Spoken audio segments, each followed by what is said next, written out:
Progressive coalition, here we go. Progressive coalition, here we go. Progressive coalition, here we go. Progressive coalition, here we go.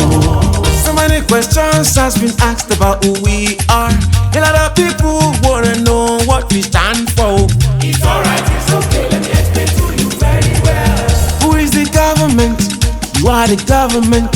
Who is the government? I am the government. We are the government.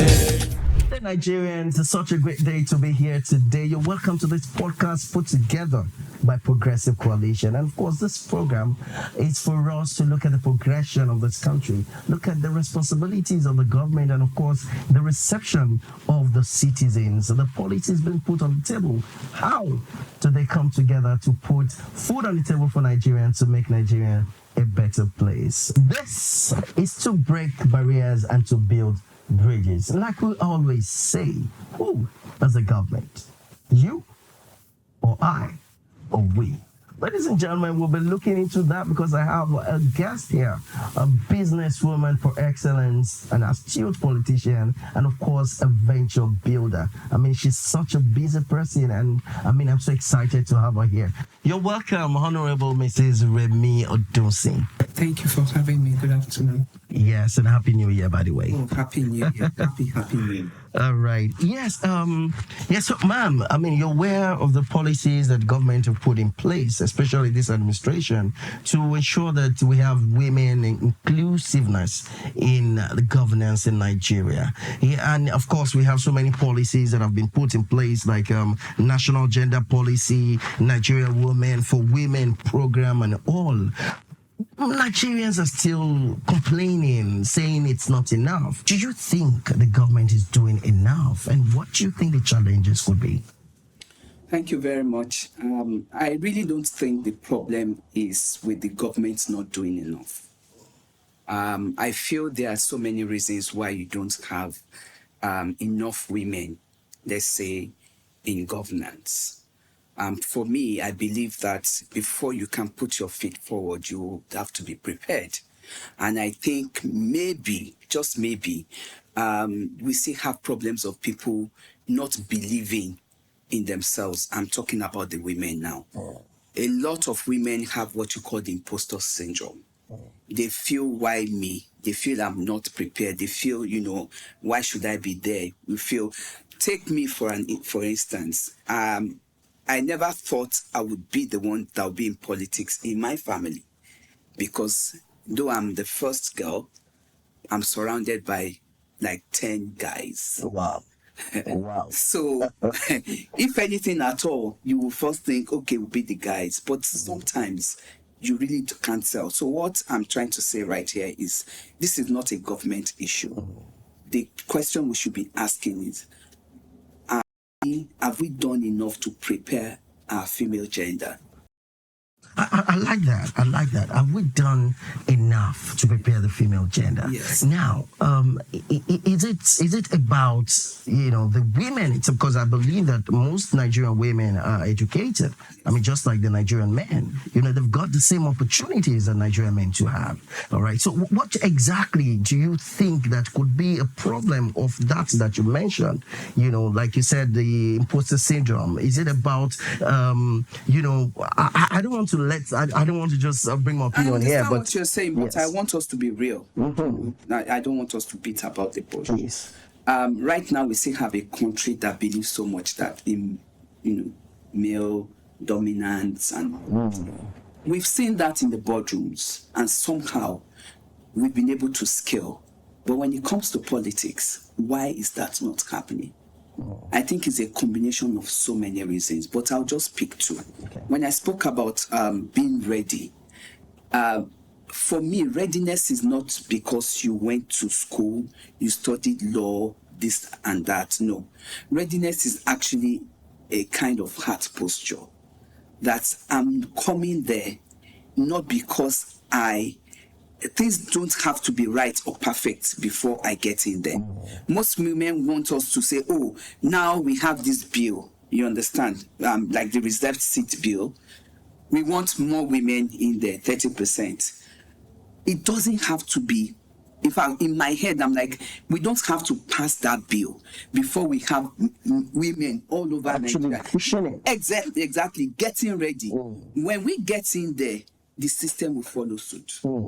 Things will start changing. My daughter will start seeing me. Let me tell you something. One of my role model is Margaret Thatcher. Wow. Yes. And anyone that knows me will tell you I love to sit anywhere I go. They want me to come to the front, but I am never comfortable there. I love sitting at the back. Not because I love, the notion of backbenchers. They did some really wonderful things in the parliament. But Margaret Thatcher was a backbencher for a very long time. And I remember growing up, my father would say, very hot like pepper. And I didn't really understand how that, affected my thinking and my love for politics until I actually got into politics. And I remembered what are those things that informed. Now, we don't have enough women that will make the young ones start thinking in that way. If we have to take it, we'll probably look out of Nigeria. So we have people like Sarah Jubril. We have people like our mother Ransom Kuti. We have so many people that are out of Nigeria or out of Africa. We need to have more people in Africa that our young ones can actually see. So when I think about it, we don't have enough of that, and I hope that will change. So it's not just the problem of governance or government. So it's a kind of culture thing, a mindset. A mindset thing. Even naturally, when you go for campaign on the campaign trail, you can see it. It's always reminds me of the first time I went to South Africa. And I'm not saying this derogatorily. I'm just saying that's how, some people feel. And I felt that way before I came out of that shell. When I went to South Africa, you knew that apartheid was no longer there. But there was something in the air. Now, it's the same way, if we're being candid, you still feel that in the air in politics. That the women feel that, they should just mostly support, be the one to go door to door. And actually, we have to have more women be courageous and stand up. I speak to people, speak to especially the youth. I've spoken to a lot of them. And most of the time, they actually desire. But one of the questions I get asked, how do I start? They really don't know. I'll ask, to start? Yes. Are you registered in a party? Maybe 90% of the time the answer is no. No. So for the very few, you are registered. Do you go for your ward meetings? So they don't even know where to start. So how do we actually train people to join, not just even female or women now, even the youth generally? Okay, you've said a lot about, those things that discourage women from being, highly inclusive in the governance. You talked about the culture of people, of a women. You talked about the mindset of a women. But do you think that's all about it? You want us to go there?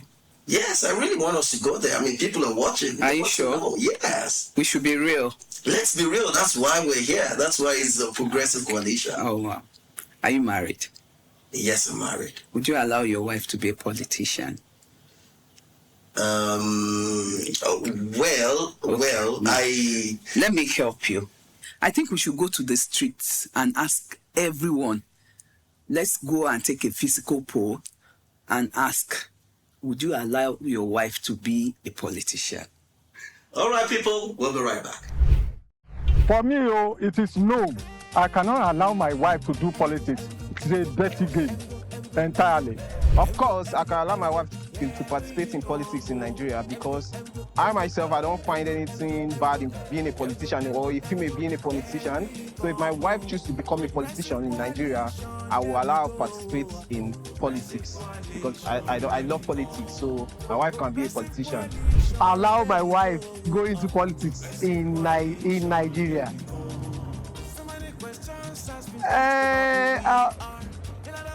To me, it depends because if my wife is to go into politics on appointments, yes, of course, because I don't think, my wife going into politics for an appointment is going to affect us that much.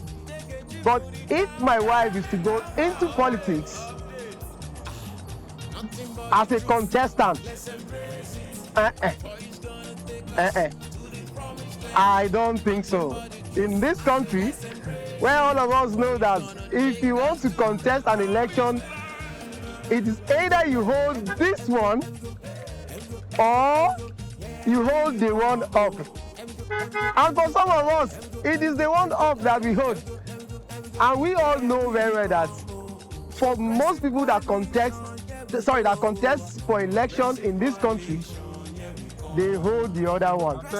So as for me, no, I will not allow my wife to go into politics as a contestant. Just yesterday, one of my employees, co-workers, came into my office and told me about a friend of hers that just, she lived abroad, blah, blah, blah, went to see the husband and, the visiting. One thing led to another, and, two friends were there, and both of them were like, well, two things I will never allow my wife to do: actress and politician. Wow. Yes. That hits me differently. Like, are you sure? Yeah, really. Particularly actress. But what do they have in common, really? Well, I think it's the mindset thing, really. The same way people feel, okay, you're an actor, there are some basic things that, lines that you shouldn't cross, the exposure and all that. The same thing in politics. Some people feel, okay, that's exposure. And also, we're in Africa. People always feel that, okay, you have to do more in terms of, maybe religion, whichever religion it is, whether it's traditional, whether it's, Christianity, Islam, and then some other things as well, which they don't feel that, it goes with their values. But the problem really is that men are scared, and it's really not existing. It's like something that you feel is existing, but not really. In my own case, luckily, I would say my husband was actually the one that pushed me. Yes, I mean, God used him because God had been talking to me about it, but I kind of just waved it aside until he called me one day and said, Remi, I really think you need to look into this. You've been doing a lot, of impact, and I think the nation needs you. I started thinking about it, then I went ahead and spoke. Of course, I asked God, and then spoke to my father, who was initially like a no. Then I think he had everything. And so the people that had, helped me in this journey, for me, they are all men. Wow. However, when I talk to other people, those that have hesitated or are not in it, they are also not in it because of men. That's deep. Yes. Because of men. We need to appreciate women like the Abike Dabiris, yes, and our first lady, yeah. My namesake, like Yorubas we say, Towo. Senator Remi Tinubu. She's done so much, and everything she's been given to do, she did well. Right. And even right now, as the first lady, I think time will tell the amount of work that she's doing. So for me, we need more men like a president, like my husband, and like so many others out there that their spouses, male now, are supporting their women to actually go out there. So yes, that's one of the problems we have. And it is a big problem. And I think it's a big problem. I wanted to say that it's a big problem. So you talk about it. Yeah. Thank God that's why we have this podcast, so that we can talk about issues like this. Okay, moving away from that.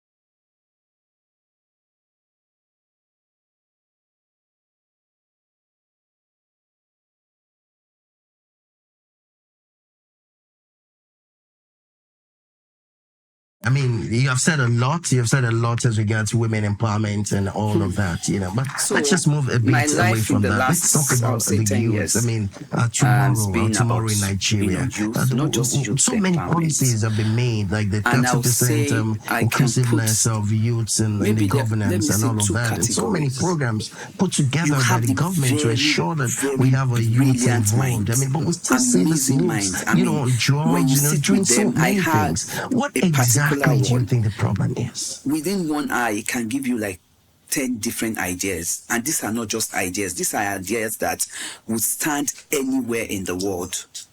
These are ideas that the ideas are always solving problems. And I know there's so many of them out there. So why are they not doing what we're supposed to do? Is it that the system is not supportive? Maybe before now. But I know the government is doing a lot, like Just last week, we had the Ministry of Wealth Creation came to Eridan City, to look at ways we can collaborate now.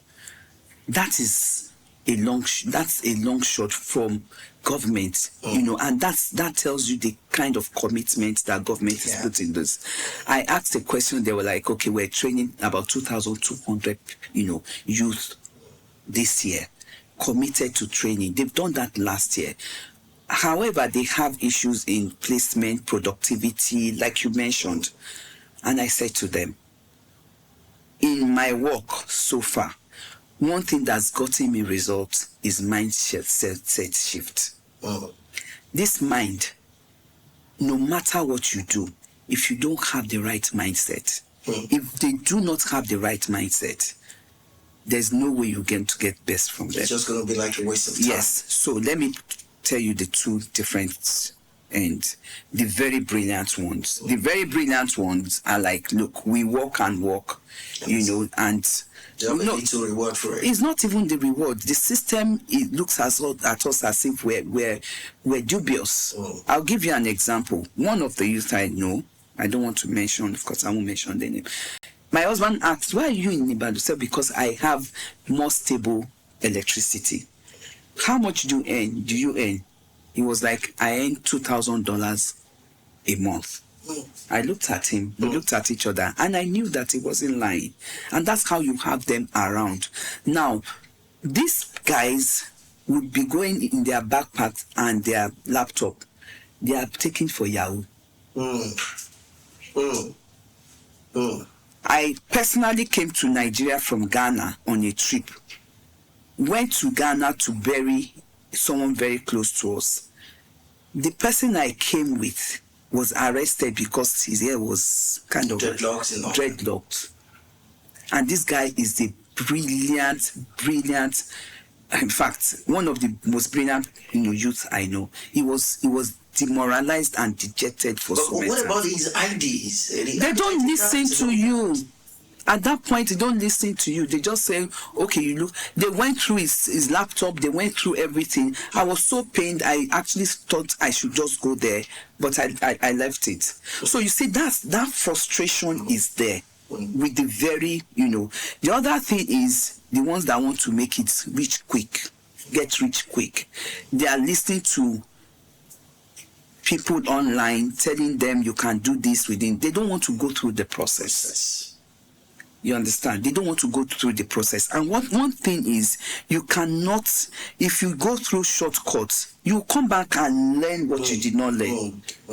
And it's almost like, this is the only way I, look at it in my mind when I have to go through process. I'm still going through process at this age, right? When you have, let's say you have an horse and an elephant. If one of them should fall, or if the two of them should fall at the same time, chances are that the elephant will never get up. You understand? So that's what it means not to go through a process. If you have to go back, it's going to take you so long. So people talk to them online, they see all these very nice videos. I did this, I mixed this with this, and it became this. I'm now a billionaire. They think that okay, they can just be a billionaire all over, And I still, like last month, I had someone cry to me that he just lost money on crypto. Wow. And I said that crypto is not so bad if you know what you are doing. Go trade for it. Yeah. Where everybody, no, there's crypto, let me do this, let me do FX, let me do. So they don't go through the process and they lose money. These are also brilliant ones. Now let's go to the not that they're not brilliant, maybe they are not living in areas that can support what they have. Exactly. You understand? Enhance their skills. Yes. So in their mind, they think small. So their mindset has not allowed them to even come out of the cage to think that they can do better. So when you come to them and say there's a training, come for this training. Even at the training, they are sitting there and say, I can't. So where would I do this? They are already questioning themselves. So it's not, we have different issues which we need to look into. When the Lagos State Wealth Creation came, I told them, I said, before you just go train anybody, make sure we go through the soft issues. I'm going to ask you, do you know who you are? If you ask me, do I know who I am? Ask me. Talking to the identity. Exactly. My name is Remi Odunsi, but that's not who I am. I am a bridge. You understand? I am a bridge. That's why I have all these people around me. And if you are a bridge like me, then you'll be ready to be walked over. But you say you are a bridge and you become, God places you up there. You don't want people to walk over you. So if you want to come from here to Third Mainland, do you know how many cars goes over Third Mainland Bridge every day? So beware. If you know who you are, you know your identity. It is your identity that dictates how you relate to people. So if you're a bridge, expect to be run over, expect to be trampled upon. Expect that you be a link between the past and the future. Wow, thank you so much, Honourable. I mean, you've made this this episode very, very explosive. I'm sure so many people would have learned a lot from what you've said. And thank you so much for preferring solutions to all the challenges that might have been. Especially particularly when you mentioned the youth that they do not have so much to help support their skills, and so they belittle themselves. You mentioned something about self-identification. All right, thank you so much, Nigerians. Thank you for sticking with us this far. I mean, we've learned a lot. Don't forget, here, we break barriers and we build bridges. Remember, who is the government? You are the government. I am the government, and we are the government. So we'll see you again. Always remember, Nigeria is going to be great. Progressive coalition, here we go. Progressive coalition, here we go. Progressive coalition, here we go. Progressive coalition, here we go. So many questions has been asked about who we are. A lot of people wanna know what we stand for. It's alright, it's okay, let me explain to you very well. Who is the government? You are the government. Who is the government? I am the government. We are the government.